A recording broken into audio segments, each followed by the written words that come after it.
listed that there's a flash flood warning, and it included if you're near streams or creeks. And I went, oh, well, we have a creek in the backyard, but it was always so small and down in its banks and quiet and, about 4 feet across.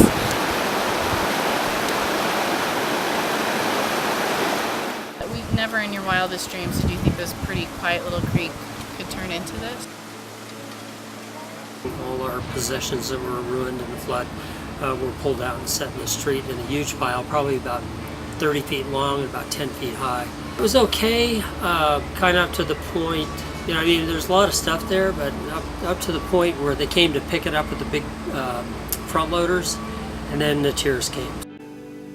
This is the kind of thing where the community's not going to bounce back quickly. This is going to be years, similar to other natural disasters, Oklahoma and New Orleans and East Coast. There's a short-term crisis management, but a long-term service. Our needs for now are several things. There's a financial need. We're going to, because as a church that is sending out teams, we're going to have a lot of money coming out of here, obviously. But we are looking forward to bringing in teams into our community of people from the outside that want to come in and serve our community and help us rebuild and be the hands and feet of Christ. We had an elderly couple that had some water in their basement, didn't even know what they had, and flooded, and some people just showed up and prayed with them and loved them.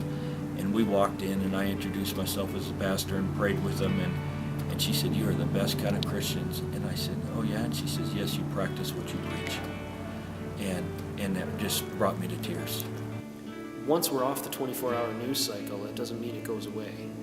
And to continue to be in prayer and to continue to think, how can we serve? And the crew of people and equipment and donations and things are great in the front end, but that's also the kind of thing long term.